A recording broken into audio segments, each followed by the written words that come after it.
affirmative. Almost everybody needs more education after high school.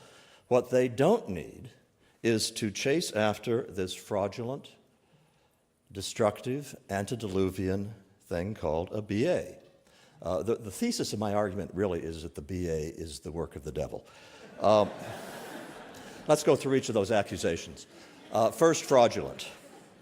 The BA is supposed to signify, in a very old-fashioned term, that you are an educated man, now an educated person. You know and I know that it doesn't represent that anymore. The number of colleges that require the core courses that go into a liberal education is virtually not, don't exist, but it's much worse than that. If the only thing you know about a person is that that person has a BA, you don't know anything. If that seems too extreme, I can document all kinds of stories about courses in introductory economics, which use magazine articles as the text, about students who get a BA after 4 years without having to write a single solitary term paper, about exam scores, which by any traditional grading system means a D or an F, but guess what? They're transmuted into Bs. And why are they transmuted into Bs? Because the story they have now is retention, whereby the point of a college is to bring in as much tuition money as you can, and you got to retain kids, and in fact, if they want to drop out of courses and stay for 5 or 6 years instead of 4, that's just fine with the college. You can talk to employers all over the country who will tell you about applicants who have BAs, who can't write grammatical sentences in their applications and sometimes can't read very well. All of these things do not refer to the products of a few diploma mills.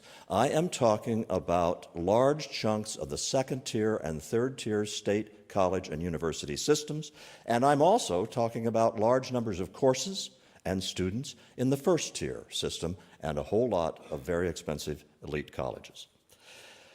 Knowing what major a person had doesn't tell you very much. Yeah, if it's math, if it's hard sciences, if it's engineering, okay.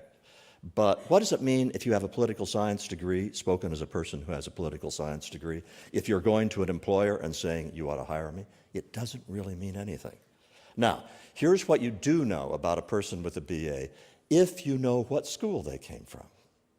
So if the applicant came from Harvard, you know a whole lot about what that person was like at age 18 before he went to college. You know he had terrific SAT scores, then you know he had a terrific high school record or he wouldn't have gotten in.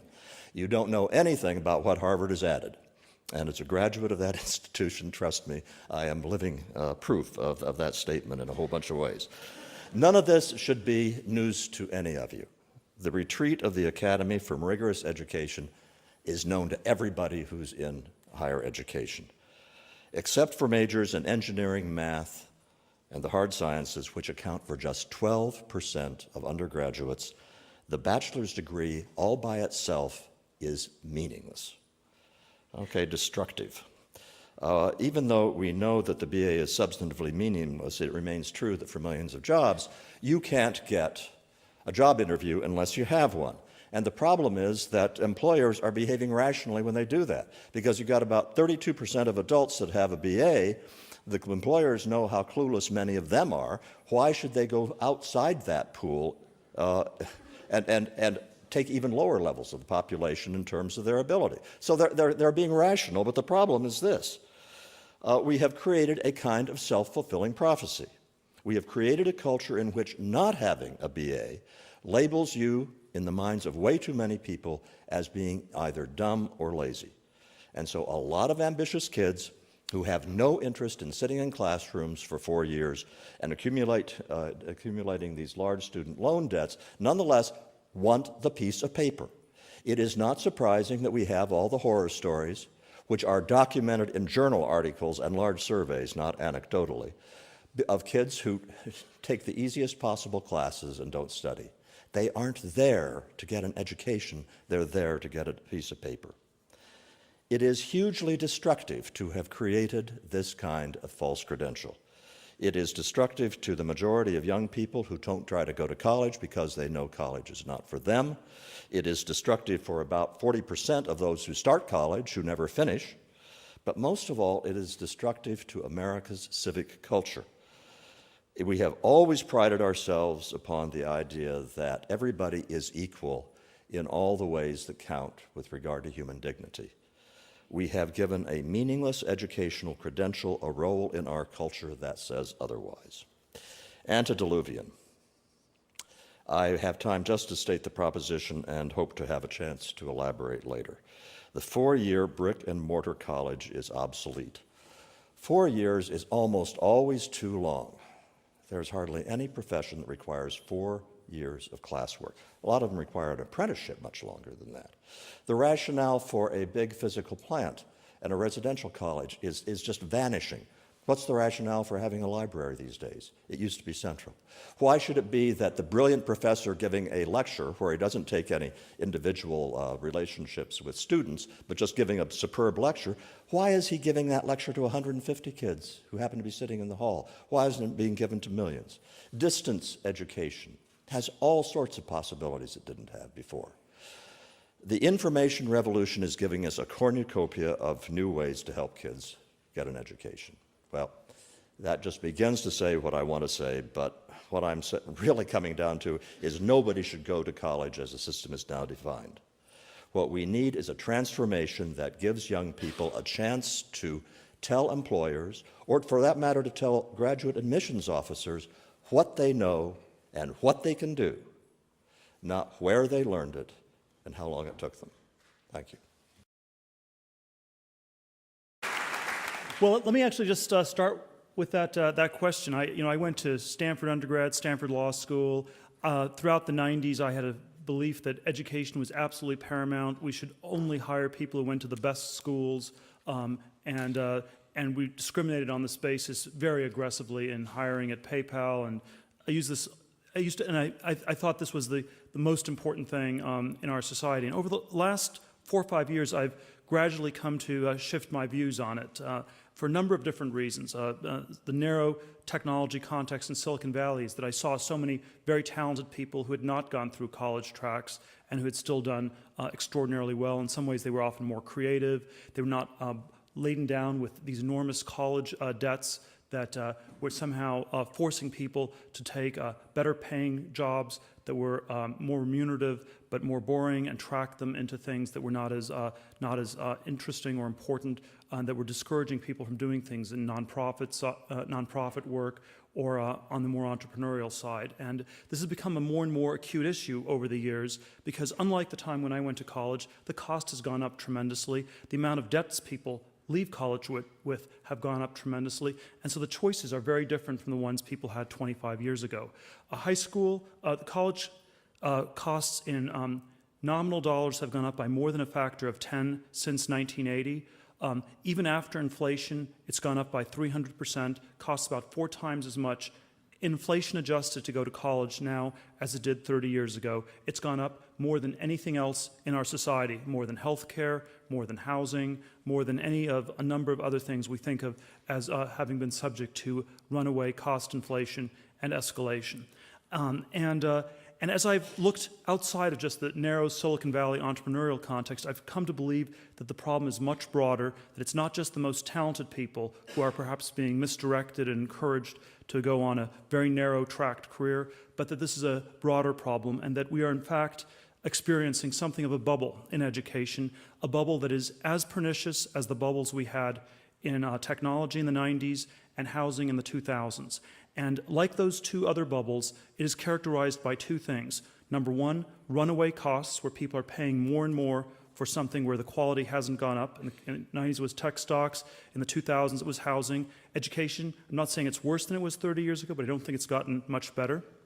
And secondly, by an incredible psychosocial dynamic where you cannot question it. And in '99 in Silicon Valley, you couldn't question the NASDAQ valuations. And in 2005, you could not question people buying houses. It was strictly taboo and forbidden. And in the same way, this is the one thing people still really believe in our society. And to question the value of education is like questioning the existence of Santa Claus with 3-year-old kids or something like that. And while we're not trying to scare the children here or anything like that, we do think that we cannot afford to have a third bubble in this country. We had two already. They were catastrophically bad. They led to enormous misallocation of resources. And when we look at education more carefully, there are a lot of worrisome signs. Student debts at this point total over $1 trillion. And when you look at how well people are doing who come out of college, they are still doing pretty well. They're still doing better than they used to, but the outperformance has been going down. It's been going down since about 2000. The law school context I'm quite familiar with. There are about 50,000 people a year who graduate from law school in the U.S. There only are 30,000 legal jobs available in the U.S., and I would argue we have maybe too many lawyers as is. But we're producing way more for a society that probably already has too many. The median wage for lawyers is $62,000, which isn't that great considering that you've taken on another $250,000 in law school debt typically. Pre-med. There are only about 9% of the people who study pre-med have slots available to them in medical school. The other 91% are wasting their time.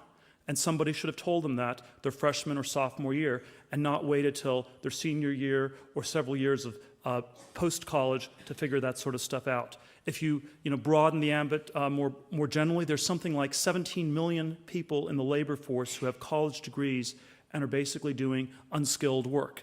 You can sort of find narrow and extreme statistics. There's something like 6,100 people in the U.S. who have PhDs and are doing janitorial work. And so when we say that education is important and paramount, that is true, but it can also be a distortion and it can be a distraction from some of the very real problems we have as a society. We need to figure out how do we create more jobs, how do we create more good-paying jobs. We don't have enough of either in our society, and while education is linked to them, it's not this absolute thing. And what we want to question is this notion that education is an absolute good or an absolute necessity. And in fact, when people say, as our opponents do, that it is an absolute good or an absolute necessity, you start ignoring all these problematic facts. You start making a lot of catastrophic approximations that abound. And that's what we want to sort of push back a little bit. Let me say one thing that we're not arguing for. We're not saying that nobody should go to college. We're not saying that college is categorically a bad thing. We're not saying everybody should drop out. We're simply saying that too many people are going to college, just like too many people are buying housing and too many tech companies were going public in the late 90s. Doesn't mean there should be no tech companies or no houses. It doesn't mean we should shut down all the colleges, but we need to make this a much more careful, deliberate choice. And what we are hoping to start with this discussion and debate today is a discussion that would encourage all of you to think more about your future. Do not think of education as something that's an automatic ticket to the future. You need to think about it yourself. If I had to do something over again, having gone to Stanford, I probably would still go to college, even with the higher costs. I didn't have any great ideas of what to do instead. I'd probably still do the exact same thing as I did in the late 80s, even with all the problems. But one thing I would try to do very differently is not accept the answer that this was the automatic thing, that this was the thing you should do without thinking. I would have tried to think about what I want to do with my life as a senior in high school and a senior in college, and not simply have more education be the automatic default answer for everything. The question we want to push the other side back on a little bit is, if education is an absolute good or absolute necessity, who is accountable if there's a mistake? And if these people are taking on these enormous debts and are getting it wrong, where can they go to get a refund? Peter Thiel, your time is up. Thank you very much.